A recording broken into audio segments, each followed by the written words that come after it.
연옥 씨 나이는 숫자에 불과해요. 정말 그래도 될까요? 이 행복이 겁나요. 아무도 찾지 않는 산골 펜션, 70세인 저의 멈춰버린 심장을 다시 뛰게 한 남자가 나타났습니다. 그의 다정한 손길과 따뜻한 눈빛에 속아 저는 그가 제 마지막 안식처가 되어줄 구원자인 줄로만 알았습니다. 하지만 그가 제 딸 미니의 사진을 손에 쥔 순간 제가 꿈꿨던 황혼의 로맨스는 잔인한 사냥터로 변해버렸습니다. 과연 그 남자가 숨기고 있는 진짜 목적은 무엇이었을까요? 그리고 저는 제 딸과 펜션을 지켜낼 수 있었을까요? 이야기를 시작하기 전 지금 이 사연을 함께 듣고 계신 분들에게 건강하세요 또는 행복하세요 같은 따뜻한 인사를 댓글로 한마디만 나눠주세요. 누군가에게 복을 빌어주는 예쁜 마음씨는 결국 나에게 더 큰 행운으로 돌아온다고 합니다. 정겨운 인사 나누며 구독과 좋아요로 이 다락방 열차에 오붓하게 머물다 가셔요. 강원도 홍천의 깊은 산골, 비구름이 사너리를 집어삼킨 밤이었습니다. 70세 연옥은 남편이 남기고 떠난 이 낡은 목조 펜션의 거실 바닥을 몇 번이고 다시 닦아내고 있었습니다. 무릎 관절이 삐걱거리는 소리가 거실의 정적을 깨뜨릴 때마다 그녀는 자신이 이 세상에서 잊힌 존재가 된 것 같은 기분을 느꼈습니다. 추석 명절이 지난 지 사흘째였지만 서울에서 잘 나간다는 딸 미니도 외국에서 사업한다는 아들도 연락 한 통 없었습니다. 텔레비전 속에서는 가족들이 모여 웃고 떠드는 광고가 흘러나왔지만 연옥에게는 그저 먼 나라의 이야기일 뿐이었습니다. 그녀는 거울 앞에 서서 자신의 얼굴을 물끄러미 바라보았습니다. 깊게 패인 미간의 주름과 검버섯이 내려앉은 뺨은 그녀가 살아온 고단한 세월을 증명하고 있었지만 그 눈빛만큼은 여전히 소녀처럼 무언가를 갈구하고 있었습니다. 나도 참 주책이지. 이 나이에 뭘 바란다고. 연옥은 혼잣말을 내뱉으며 불을 끄려 했습니다. 바로 그 순간이었습니다. 쾅, 쾅, 쾅. 육중한 통나무 문을 두드리는 소리가 빗소리를 뚫고 들려왔습니다. 연옥은 심장이 입 밖으로 튀어나올 것 같은 공포를 느꼈습니다. 이 늦은 밤, 이런 오지 산골 펜션을 찾을 사람은 아무도 없었기 때문입니다. 그녀는 조심스럽게 문가로 다가가 누구세요? 라고 떨리는 목소리로 물었습니다. 대답은 없었지만 거친 숨소리가 문틈 사이로 새어들어왔습니다. 연옥은 용기를 내어 문을 살짝 열었습니다. 문 밖에는 한 남자가 서 있었습니다. 50대 중반쯤 되어 보이는 남자는 머리부터 발끝까지 빗물에 젖어 마치 물귀신 같은 형상을 하고 있었습니다. 죄송합니다. 차가 고장났는데 근처에 불 켜진 곳이 여기뿐이라. 남자의 목소리는 가늘게 떨리고 있었습니다. 연옥은 본능적으로 문을 닫으려 했습니다. 요즘 세상이 얼마나 험한데 혼자 사는 노인네 집에 낯선 남자를 들인단 말입니까? 하지만 남자가 고개를 들었을 때 연옥은 멈칫할 수밖에 없었습니다. 그의 눈에는 금방이라도 눈물이 쏟아질 것 같은 깊은 슬픔과 좌절이 서려 있었습니다. 그것은 사랑하는 이를 잃고 세상을 등진 사람만이 가질 수 있는 그런 눈빛이었습니다. 연옥은 그 눈빛에서 10년 전 남편을 보낸 직후의 자신의 모습을 보았습니다. 일단 들어오세요. 사람 죽는 꼴은 못 보겠으니까. 연옥은 자신도 모르게 문을 활짝 열었습니다. 남자는 연신 고개를 숙이며 거실로 들어섰습니다. 그가 지나가는 자리마다 빗물이 웅덩이를 만들었지만 연옥은 개의치 않았습니다. 그녀는 서둘러 욕실에서 마른 수건을 가져다 주고 가스레인지 위에 불을 올렸습니다. 냉장고에 넣어두었던 된장찌개를 데우고 갓 지은 밥을 한 공기 가득 퍼 담았습니다. 남자는 식탁에 앉아 김이 모락모락 나는 찌개를 멍하니 바라보더니 이내 수저를 들고 허겁지겁 밥을 먹기 시작했습니다. 그 모습이 마치 며칠을 굶은 사람 같아 연옥은 가슴 한구석이 아릿해졌습니다. 천천히 드세요. 체하겠어요. 연옥이 따뜻한 보리차를 건네자 남자는 먹던 것을 멈추고 툭 하고 눈물을 떨어뜨렸습니다. 사실 아내가 죽었습니다. 지난달에요. 아내와 함께 오기로 했던 여행지들을 혼자 돌고 있는데 도저히 견딜 수가 없어서 그냥 차를 몰고 아무데나 가다가 여기까지 왔습니다. 진호라는 이름의 이 남자는 자신의 속내를 털어놓았습니다. 그는 아내를 췌장암으로 떠나보냈고 그 충격으로 하던 사업도 정리한 채 방황 중이라고 했습니다. 연옥은 그의 이야기에 귀를 기울이며 자신도 모르게 자신의 사별 이야기를 꺼냈습니다. 70평생 처음 보는 남자에게 그녀는 자식들에게도 차마 하지 못했던 외로움의 깊이를 쏟아내고 있었습니다. 창밖의 빗소리는 두 사람의 대화를 감싸 안는 배경음악이 되었고 펜션의 차가웠던 공기는 조금씩 훈훈한 온기로 채워지기 시작했습니다. 이것이 연옥의 인생을 송두리째 뒤흔들 거대한 폭풍의 전야라는 사실을 그녀는 알지 못했습니다. 다음 날 아침 비는 그치고 투명한 햇살이 펜션을 비추었습니다. 진호는 떠날 채비를 하는 대신 마당으로 나가 썩어가는 나무 울타리를 살피기 시작했습니다.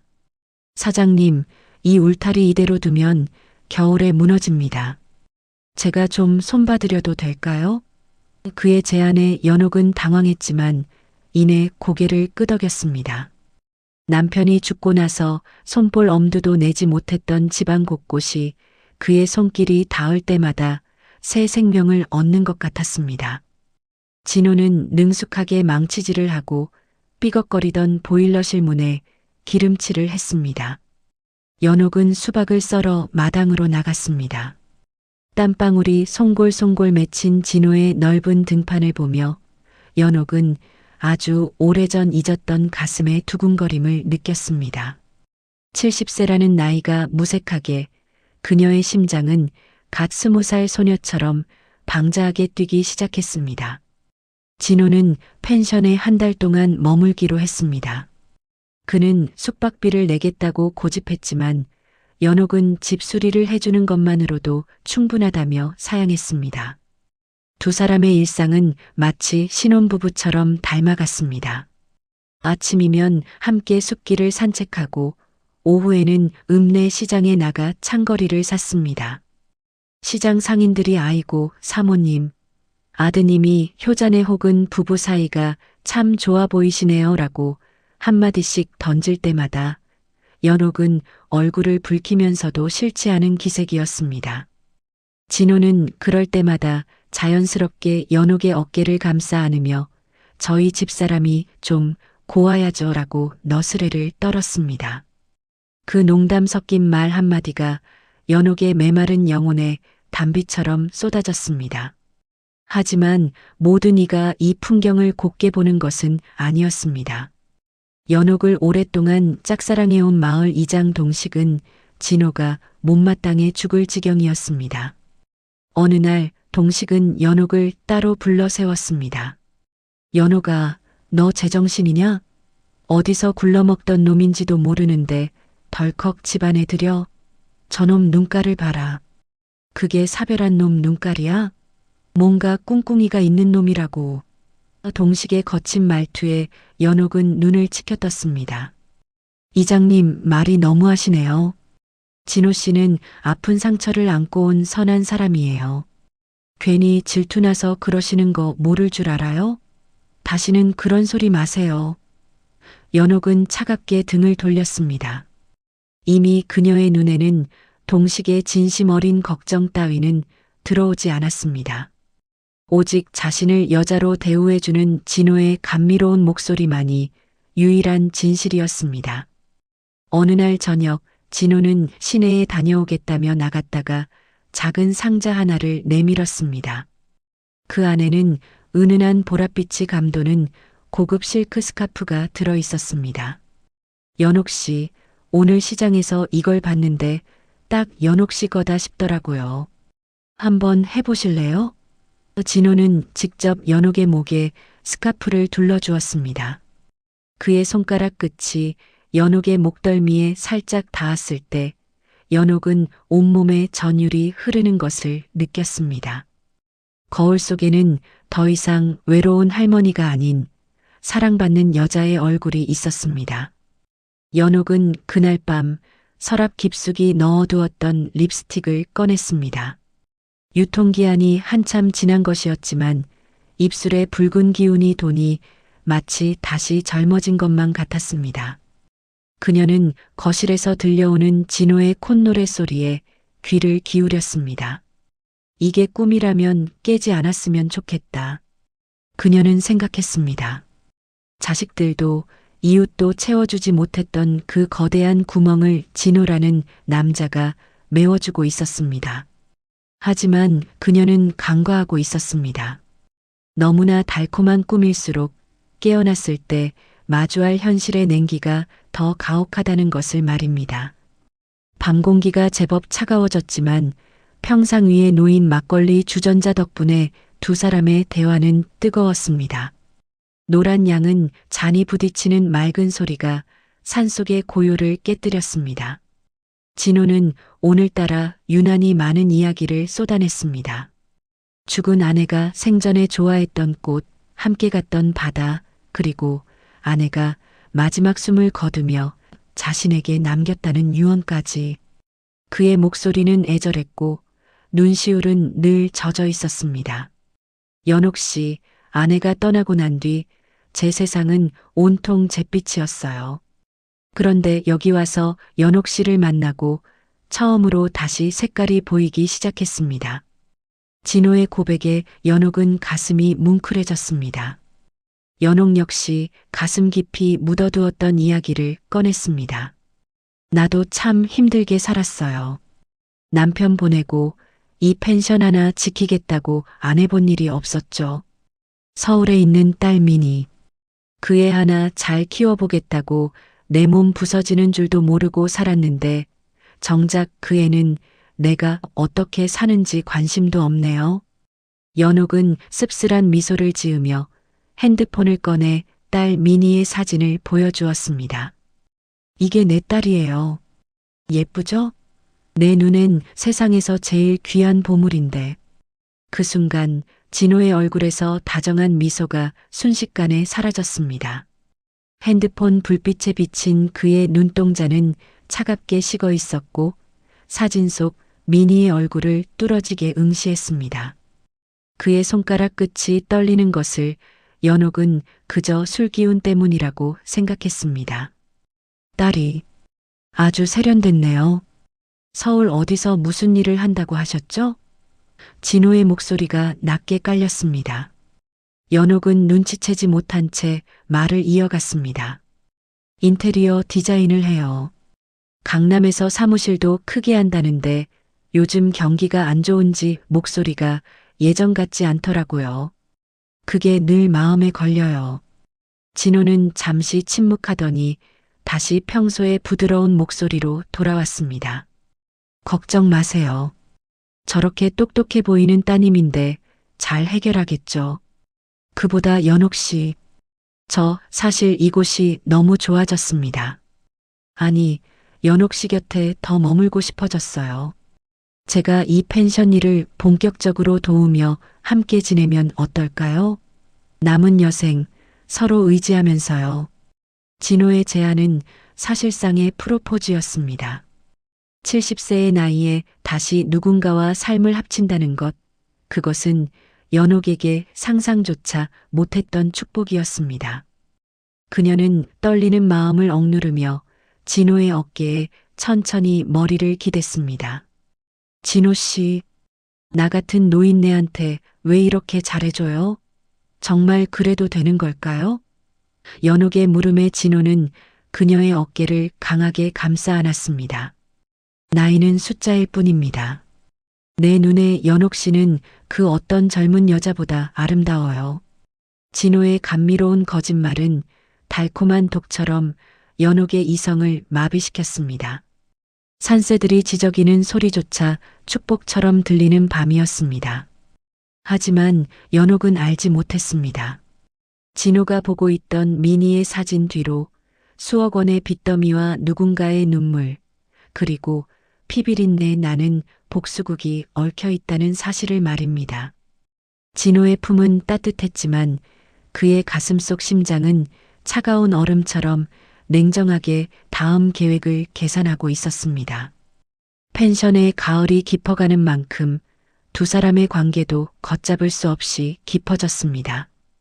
진호가 온 지 딱 한 달째 되는 날, 연옥은 아껴두었던 고급 와인을 꺼냈습니다. 수년 전 딸 미니가 생일 선물로 보내준 것이었지만 마실 상대가 없어 장식장 깊숙이 모셔두었던 물건이었습니다. 와인 잔이 부딪히는 소리와 함께 붉은 액체가 두 사람의 목을 타고 넘어갔습니다. 술 기운은 금세 연옥의 뺨을 발갛게 물들였고 평소라면 엄두도 못 냈을 과감한 생각들이 머릿속을 채우기 시작했습니다. 진호는 식탁 너머로 손을 뻗어 연옥의 거친 손을 잡았습니다. 그리고 천천히 아주 정중하게 그녀의 손등에 입을 맞췄습니다. 연옥 씨, 오늘따라 유난히 더 아름다우시네요. 제가 감히 당신의 남은 인생을 책임져도 될까요? 진호의 뜨거운 숨결이 손등에 닿자 연옥은 온몸이 녹아내리는 것 같았습니다. 그녀의 머릿속에서는 두 가지 목소리가 싸우고 있었습니다. 하나는 죽은 남편을 생각하라는 도덕의 목소리였고 다른 하나는 이제야 비로소 사람답게 살고 싶다는 욕망의 목소리였습니다. 70년 동안 어머니로 아내로만 살아왔던 그녀에게 여자라는 이름은 너무나 낯설고도 거부할 수 없는 유혹이었습니다. 연옥은 떨리는 목소리로 대답했습니다. 진호 씨, 난 이제 늙고 볼품없는 할멈이에요. 그래도 괜찮겠어요? 진호는 대답 대신 연옥을 일으켜 세워 품에 꽉 안았습니다. 그의 넓은 가슴에서 느껴지는 강한 심장 박동이 연옥의 몸으로 고스란히 전달되었습니다. 진호는 연옥의 귓가에 낮게 속삭였습니다. 저에게 당신은 세상에서 가장 고귀한 여자입니다. 오늘 밤 당신을 온전히 느끼고 싶습니다. 진호의 이끌림에 연옥은 자석에 끌리듯 그의 방으로 향했습니다. 방문이 닫히고 잠금장치가 돌아가는 소리가 들렸을 때 연옥은 자신이 평생 지켜온 어떤 경계를 완전히 허물어뜨렸음을 직감했습니다. 그것은 두려움인 동시에 짜릿한 해방감이었습니다. 어둠 속에서 두 사람은 서로의 온기를 탐닉했습니다. 70세의 육체는 젊은 날처럼 탄력 있지는 않았지만 진호는 마치 세상에서 가장 진귀한 보석을 다루듯 조심스럽고 다정하게 그녀를 만졌습니다. 연옥은 눈물을 흘렸습니다. 그것은 죄책감의 눈물이 아니라 평생을 외로움과 투쟁해온 자신에게 주는 보상과도 같은 눈물이었습니다. 관계가 끝난 뒤 진호는 연옥을 품에 안고 천장의 어둠을 응시하며 말했습니다. 연옥 씨, 이제 우리는 하나입니다. 당신의 펜션, 당신의 재산, 당신의 딸, 모두 제가 함께 돌보고 지켜드리겠습니다. 내일 당장 우리 관계를 정리할 서류들도 준비할게요. 저에게 모든 걸 맡겨주세요. 연옥은 그저 고개를 끄덕였습니다. 이미 그를 신의 존재처럼 믿게 된 그녀는 자신의 안방 장롱 깊숙이 숨겨둔 인감도장과 비상금 통장의 위치까지 모두 털어놓았습니다. 당신만 믿을게요, 진호 씨. 난 이제 당신 없으면 못 살아요. 연옥은 행복감에 젖어 깊은 잠에 빠져들었습니다. 하지만 그녀가 잠든 사이 진호는 조심스럽게 침대에서 일어나 옷을 챙겨 입었습니다. 그는 어둠 속에서 연옥의 잠든 얼굴을 내려다보며 이전과는 전혀 다른 차가운 미소를 지었습니다. 그는 핸드폰을 꺼내 누군가에게 짧은 메시지를 보냈습니다. 고기가 미끼를 완전히 삼켰다. 곧 시작한다. 그의 눈빛은 더 이상 사랑에 빠진 남자의 것이 아니었습니다. 그것은 거미줄에 걸린 먹잇감을 바라보는 포식자의 섬뜩한 눈빛이었습니다. 70세 노파의 순정은 그렇게 가장 비극적인 파멸을 향해 치닫고 있었습니다. 행복은 비눗방울보다 허망했습니다. 진호가 인감증명서를 대신 발급받아 오겠다며 시내로 나간 오후, 연옥은 설레는 마음으로 그의 방을 정리하기 시작했습니다. 이제 곧 한 가족이 될 사람이라는 믿음에 그의 낡은 가방을 털어 먼지를 닦아주려던 것이 화근이었습니다. 가방을 들어 올리는 순간 툭 하고 바닥으로 떨어진 것은 두툼한 서류 뭉치와 낡은 가죽 지갑이었습니다. 그리고 그 틈바구니에서 미끄러져 나온 사진 한 장이 연옥의 심장을 멈추게 만들었습니다. 사진 속 여자는 분명 그녀의 딸 민이었습니다. 하지만 연옥이 알던 세련된 디자이너의 모습이 아니었습니다.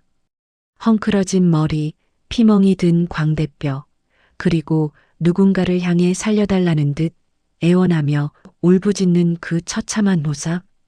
연옥은 비명을 지르려다 자신의 입을 틀어막았습니다. 손가락 끝이 얼음장처럼 차가워졌습니다. 연옥은 홀린 듯 가방 속을 더 뒤졌습니다. 그곳에서 나온 것은 사별했다던 아내의 사진이 아니라 수십 장에 달하는 딸 미니의 차용증이었습니다.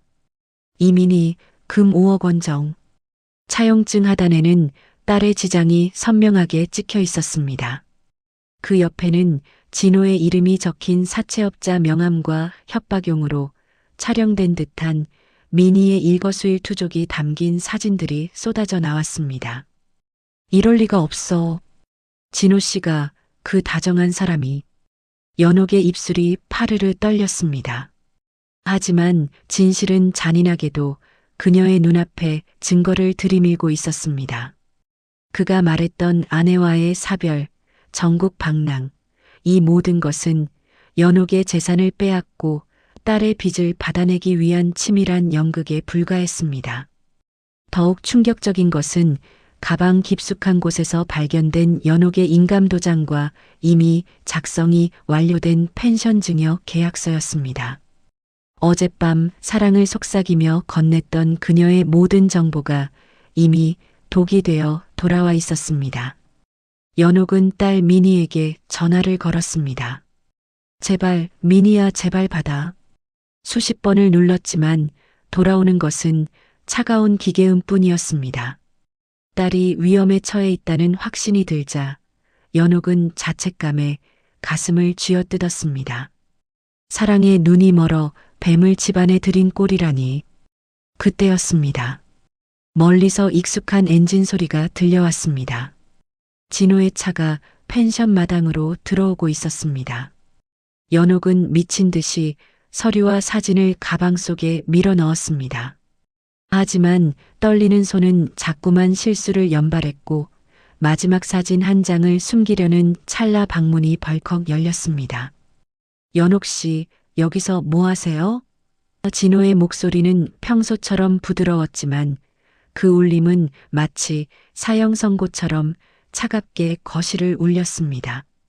연옥은 억지로 미소를 지으며 일어섰습니다. 아, 진호 씨. 청소 좀 해주려고 하다가. 그녀의 목소리는 미세하게 떨리고 있었고 진호의 시선은 연옥이 뒤로 숨긴 손으로 향했습니다. 진호는 천천히 방 안으로 걸어 들어왔습니다. 평소에 다정했던 그림자는 온데간데없고 오직 먹잇감을 가로챈 포식자의 살기만이 방 안을 가득 채웠습니다. 내 가방 건드리는 거 싫어한다고 말했을 텐데. 진호가 연옥의 손목을 낚아챘습니다. 연옥의 손에서 딸의 사진이 바닥으로 힘없이 떨어졌습니다. 이제 가면극은 끝났습니다. 그래, 봤어? 내 그 잘난 딸년의 꼬락서니를. 진호의 목소리는 이제 짐승의 으르렁거림과 다를 바 없었습니다. 그는 연옥의 머리채를 휘어잡듯 턱을 들어 올렸습니다. 미네? 그 기집애가 강남에서 인테리어? 웃기지 마. 내 딸녀는 도박판에서 내 돈 5억을 날려먹고 잠적한 쓰레기야. 내가 그년 잡으려고 반년을 뒤졌는데 세상에. 이런 시골 구석에 금싸라기 땅을 가진 엄마가 있을 줄이야. 연옥은 믿을 수 없다는 듯 고개를 가로저었습니다. 아니야. 우리 미니가 그럴 리 없어. 내가 꾸며낸 거지. 내가 우리 애를 해친 거지. 진호는 조롱하듯 웃으며 핸드폰을 꺼내 영상 통화를 걸었습니다. 화면 속에는 어두운 창고에 결박된 미니가 보였습니다. 엄마, 엄마 살려줘. 이 사람들 악마야. 제발. 딸의 처절한 비명에 연옥은 심장이 찢어지는 고통을 느꼈습니다. 미니야, 미니야. 연옥의 통곡에도 진호는 냉정하게 전화를 끊었습니다. 자, 이제 선택해. 이 펜션 명예 나한테 넘기고 딸년 살릴래? 아니면 둘 다 산속에 묻힐래? 어차피 여기 연고도 없는 노인네 하나 사라지는 건 일도 아니거든. 진호는 거칠게 연옥을 끌고 가 지하실에 쳐넣었습니다.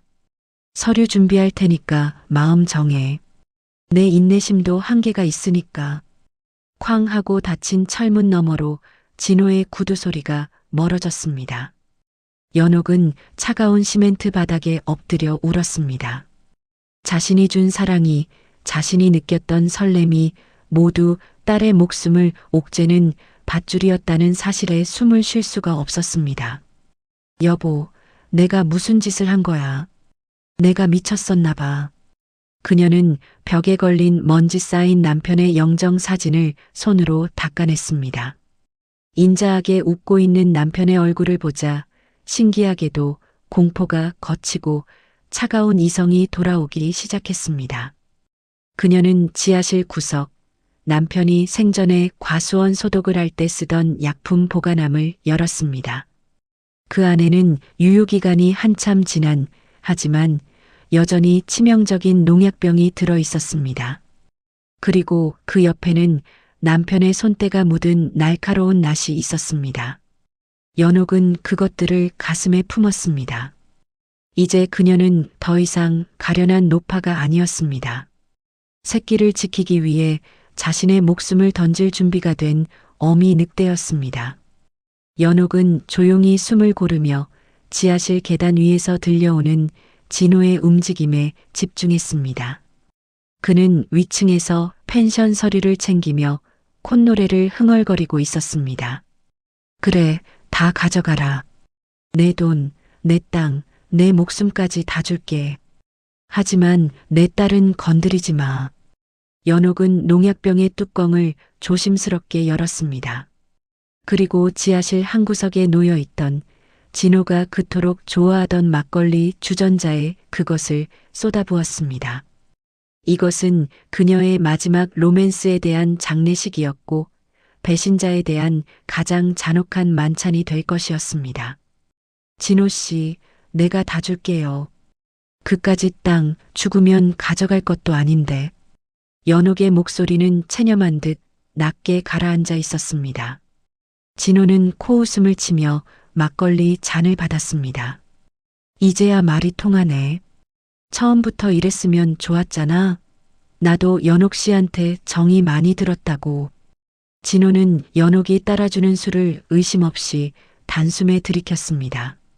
그는 연옥이 지하실에서 어떤 약을 탔는지 꿈에도 모른 채 이제 곧 자신의 손에 들어올 수십억 대의 펜션 부지를 상상하며 행복해했습니다.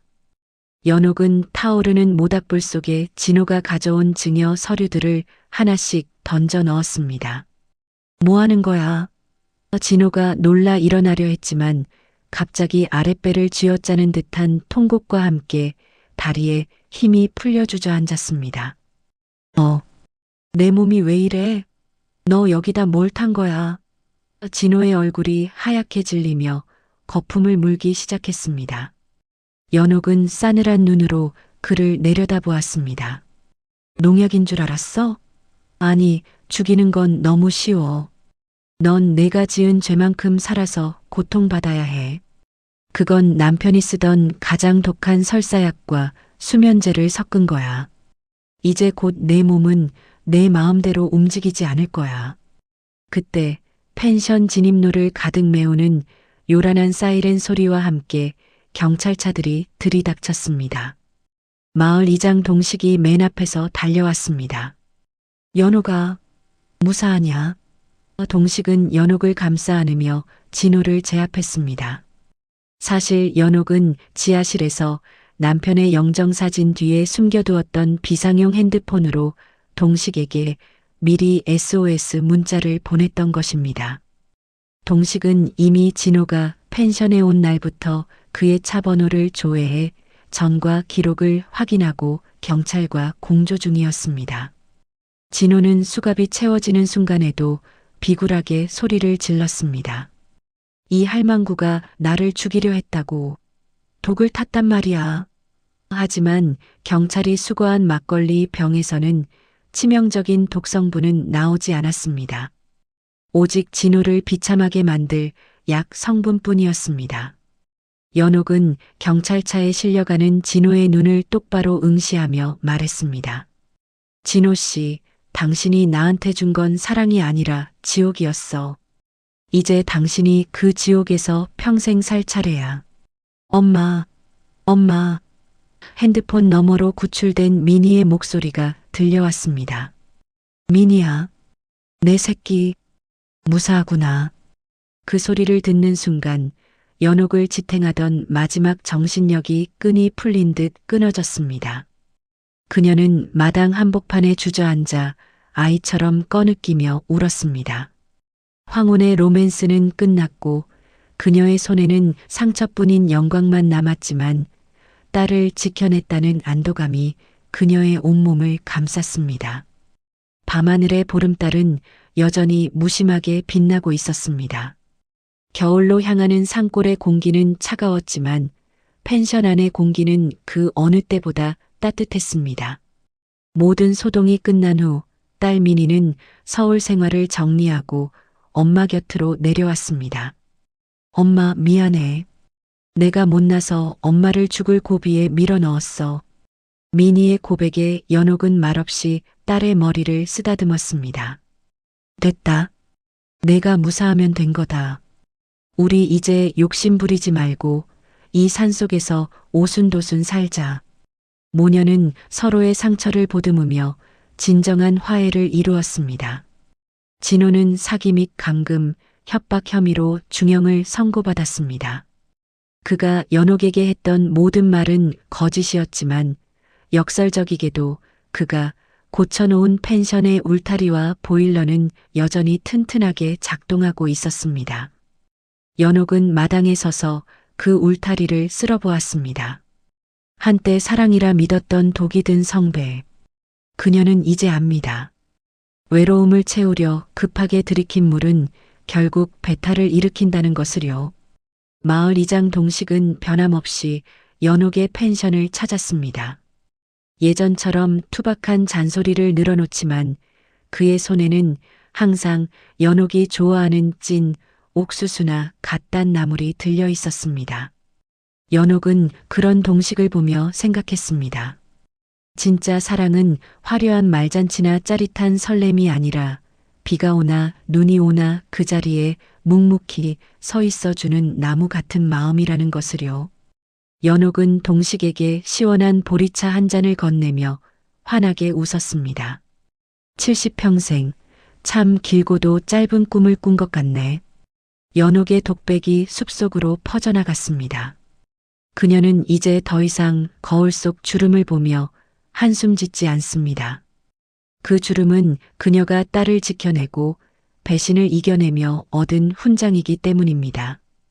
펜션의 굴뚝에서는 따뜻한 연기가 피어오르고 멀리서 찾아온 손님들의 웃음소리가 정막을 채웁니다. 가장 어두운 밤을 지나온 사람만이 새벽의 소중함을 알 듯 연옥의 인생은 이제야 비로소 진짜 봄을 맞이하고 있었습니다. 이번 이야기 여러분은 어떻게 보셨나요? 댓글로 여러분의 소중한 생각을 자유롭게 남겨주세요.